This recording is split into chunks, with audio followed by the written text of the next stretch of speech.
No ar, Fala Sério.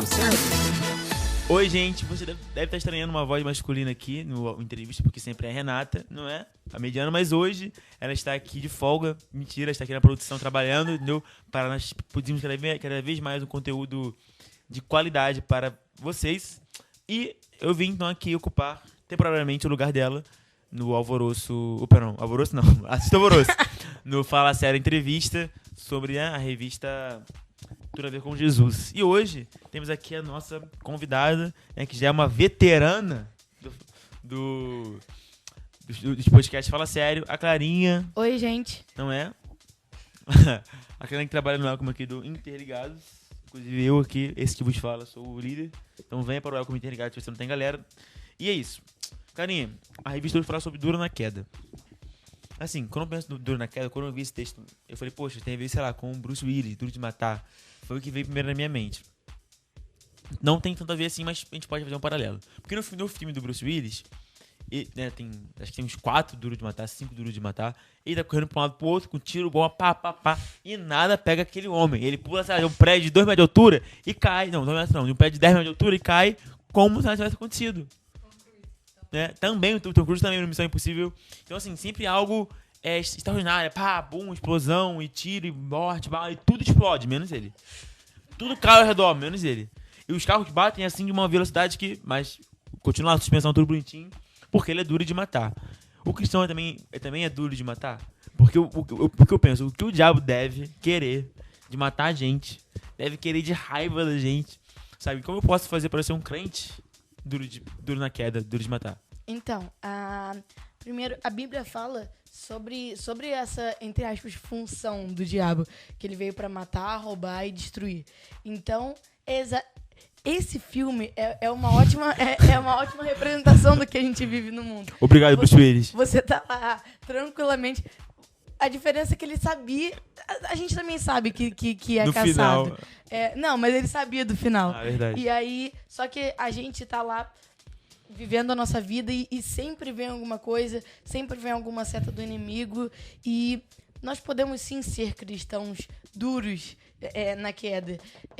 A Bíblia é praticamente um manual para isso.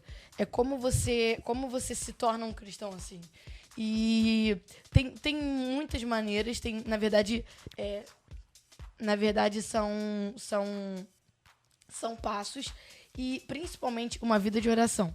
Numa vida de oração, você tem o que a gente já falou em outro podcast de intimidade. Podcast, o poder da oração, que é a entrevista, que é debate, assista lá, por favor. Isso, a gente falou sobre oração e sobre intimidade. Oração traz intimidade. E quanto mais íntimo eu sou de Deus, eu conheço mais a Ele e eu entendo mais ainda quem Ele é, quem eu sou nele e por que eu não preciso das coisas do mundo e o quanto o diabo me odeia por eu ser de Deus.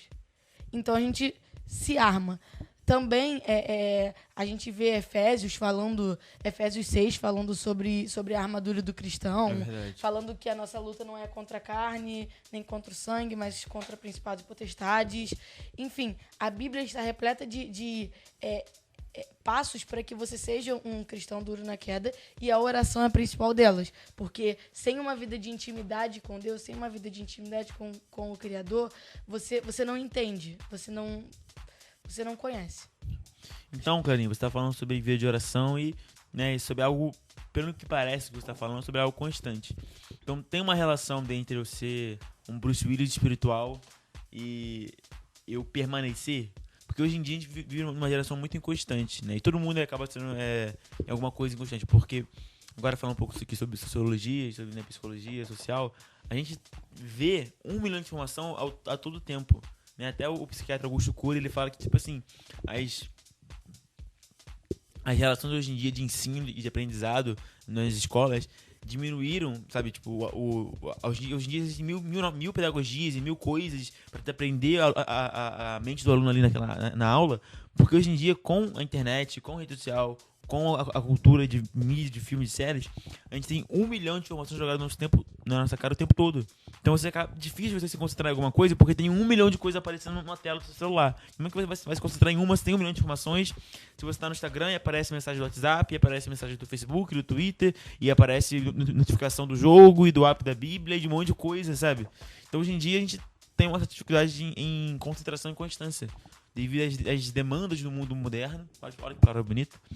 Então, assim, tem uma relação entre eu me manter firme e eu ser contínuo, eu ser persistente naquilo. Tipo, eu orar uma vez só, uma vez por ano, eu oro só na Santa Ceia, tudo certo. Uma vez no mês eu oro.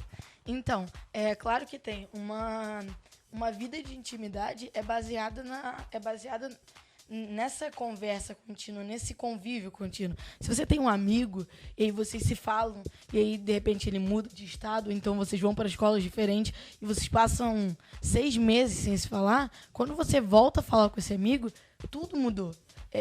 Talvez ele não estava em um relacionamento de namoro e agora ele está. Talvez antes ele até não conhecia Jesus e aí se converteu. Muitas coisas podem mudar.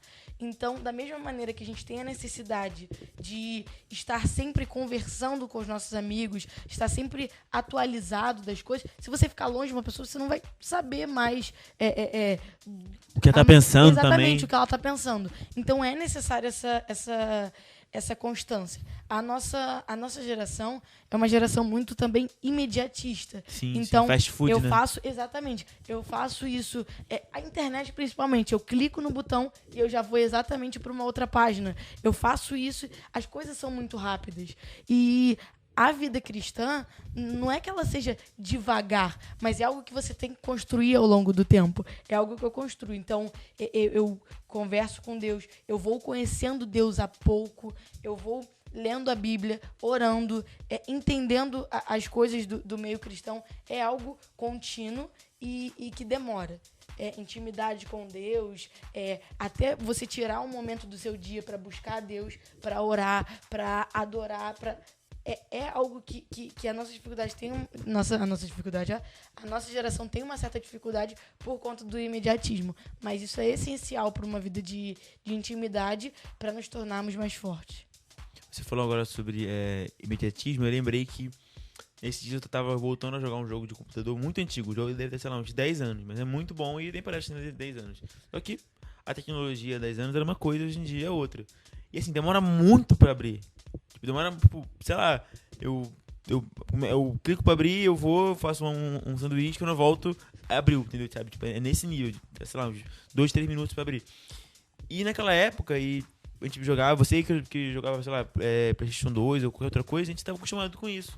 Sabe? Não era nenhum problema. Você ia, eu lembro que eu ia todo domingo na feirinha, comprava lá o jogo, voltava pra jogar em casa pra testar, aí se não funcionasse só na outra semana que eu ia poder trocar o CD. Hoje em dia você compra pela internet, se você não for, você vai procurar alguma coisa. Então a gente tá muito realmente imediato e muito fast food, só que a gente não pode acabar transferindo isso para a vida espiritual, porque se o mundo faz isso, tudo bem, mas Deus não é assim. Deus continua sendo a moda antiga de grão em grão, a galinha enche o bico, então é de pouquinho em pouquinho, você vai conhecendo, de comunhão em comunhão, você vai criando com Deus um relacionamento profundo e duradouro. Carinha, mais uma pergunta. Hoje em dia, né, com tudo que a gente tá falando aqui sobre cultura e tal, e imediatismo, muitas pessoas têm crise de ansiedade, que também está ligada a isso, né? A querer as coisas na hora. Muitas pessoas passam por problemas de ansiedade, problemas, né, que a gente chama de psicossomáticos, né, que envolvem a mente, o corpo. Eu conheci casos de pessoas que passam mal de o coração acelerar, de ter que parar e deitar e ficar respirando fundo porque parece que vão infartar e não tem nada de problema cardíaco, é só mesmo algo psicológico. E como que a oração ela pode ser uma chave para vencer a ansiedade? Então, sobre essa questão da ansiedade, realmente, esse modo de ser, de tudo muito rápido na nossa sociedade, faz com que as pessoas, quando têm que esperar um pouquinho, ficarem ansiosas e querendo que aquilo chegue logo, e isso pode desencadear ansiedade, síndrome do pensamento acelerado, enfim, várias outras doenças psicológicas. E A nossa geração tem muitas doenças psicológicas comparada com a geração anterior, então Sim. é absurdo. De, sei lá, de 10 pessoas você pega brincando 7 tem. Porque as pessoas estão acostumadas com isso. Então, quando elas têm que fazer algo que não é tão imediato quanto a maioria das coisas no dia a dia delas, elas sofrem, né? Entre aspas. E a oração é uma chave importantíssima para isso. Porque, primeiro, como a gente também falou no outro podcast, a oração, ela te conforta. Quando você tem o pensamento, o entendimento que você está falando com alguém maior do que você e maior do que a situação que você está vivendo, você entende que você pode depositar em Deus toda a sua ansiedade, todos os pensamentos que estão vindo a todo momento te bombardeando, você pode entregar nele, né? Sobre qualquer coisa. Principalmente se você tiver que falar alguma coisa, falar para um número de pessoas. Tem gente que fica muito ansioso antes de falar. A própria Bíblia fala que a gente não precisa ficar ansioso antes de falar certas coisas, ainda mais se for sobre o reino. Porque o Espírito Santo coloca na nossa boca as palavras ideais. Então, a oração e a intimidade com Deus são essenciais para isso. Porque te conforta, Deus pode te dar a paz que excede todo o entendimento que a Bíblia fala, te traz um conforto extremo. Eu gosto muito sobre isso que diz a paz que excede todo o entendimento, porque essa paz é a paz que não está condicionada às questões humanas. Tipo, eu posso estar na beira do hospital, eu posso estar na Disney, eu posso estar sei lá, morando debaixo da ponte, ou eu posso estar também, sei lá, com tudo ruim, com morte na família, com um filho morto, com um parente perdido, mas eu tenho paz, porque essa paz ela não está condicionada ao contexto do encontro, mas sim ao Deus que eu sigo. Ela é a paz que vem de Deus. A paz que o mundo dá, ela está condicionada à situação. Tipo, se o mundo está em paz, se a minha casa está em paz, eu tenho paz. Se meus pais estão em paz, eu tenho paz. Se minha cidade não está com violência, então eu tenho paz. Mas a paz de Jesus, ela excede o entendimento do homem porque ela vai além de fatores humanos, sabe? E para mim a oração, quando você termina uma oração, ela tem que resultar para você em paz. Eu queria ler um texto com você aqui, só pra gente encerrar mesmo esse podcast, que é Mateus 6, que Jesus está falando sobre oração. Né? E primeiro ele critica a oração do fariseu, né? dos homens da lei daquela época, e depois ele fala como deve orar. Ele fala assim no versículo 6, Mateus 6:6. Mas tu, quando orares, entra no teu quarto, fechando a tua porta, ora teu pai que está em secreto. E teu pai, que vem em secreto, te recompensará publicamente. Mas, orando, não useis de vãs repetições, como fazem os pagãos, pois pensam que por muito falarem serão ouvidos. Não vos assemelheis a eles, pois o vosso pai sabe do que tens necessidade, antes mesmo de lhes pedirem. Depois ele vai fazer a oração do Pai Nosso aqui, do 9 até o versículo 13. E quando eu tava lendo esse texto aqui de novo, eu li várias vezes, né? Quando eu li de novo essa parte, que fala que o meu pai sabe, né? Ele conhece toda a minha necessidade.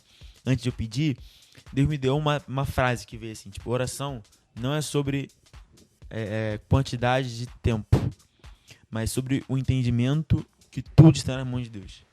Se você para pra orar e fica 3 horas orando, mas sai de lá ainda ansioso, sai de lá ainda apreensivo, sai desse momento de oração. Não é que você vai sair como se estivesse dopado. Não, mas você tem que sair de um momento de oração entendendo uma coisa. O seu pai sabe de tudo que você precisa e ele já sabia antes mesmo de você falar uma palavra, ele sabia. Então, se você orar 3 horas, orar e não entender isso, mas se você orar 10 minutos antes de sair de casa e falar, eu sei que tu sabes tudo que eu preciso, antes mesmo de eu falar, é sobre isso. Isso gera paz. Porque a gente tem ansiedade, a gente tem descontrole, a gente tem, como você falou, né, síndrome do pensamento acelerado. Quando eu não entendo, quando eu tenho, porque o que eu penso que gera ansiedade? É o não saber o que vai acontecer, ou não vir aquilo que eu quero, sabe? Mas quando eu entendo que, além de mim, existe um Deus que cuida das minhas necessidades, que conhece elas, perde sentido a ansiedade, perde sentido de desesperar por algo a ponto de adoecer fisicamente, porque o meu pai conhece todas as minhas necessidades antes mesmo de eu falar. E ainda acrescento mais contexto de Filipenses, quando Paulo fala que o meu Deus, em suas riquezas, suprirá todas as vossas necessidades em Cristo Jesus, em glória por Cristo Jesus. Enfim, quer falar mais alguma coisa, Clarinha? Então, a oração é como se a gente estivesse alinhando os propósitos. Então, acontecem várias coisas, eu tô fazendo várias coisas e eu falo, caramba, eu preciso orar. Então, eu sento, eu começo a orar e eu falo, Deus, olha, tá acontecendo isso. E uma boa oração é quando você sai de lá entendendo. Você sabe separar. Essa questão não tá mais na minha mão. Então eu entrego e eu relaxo meu coração quanto a isso. Esta questão ainda está na minha mão. O que eu posso fazer para isso? Como Deus quer que eu haja diante disso? Então eu vou fazer isso. Esse é o fruto que eu acredito que a oração tem que produzir. Se não tiver na sua mão, relaxa. Sai com o coração tranquilo, porque Deus pode nos dar a paz que excede todo entendimento. Agora, se você tem algo para fazer, haja de acordo com aquilo que Ele quer. Amém. Então, com essas lindas palavras de Clarinha, né, de Ana Clara Leite, encerramos o nosso podcast sobre Duro na Queda, sobre ser um Bruce Willis espiritual, um Tom Cruise gospel. E é isso, gente. Curta, compartilha, comente. Se você gostou, comente. Se você não gostou, comente. Entendeu? Siga o nosso Instagram, o Alvoroco, né? É o Alvoroco EBD só, né? Alvoroco EBD. A gente tá lá sempre postando coisas bacanas, interessantes sobre nosso conteúdo.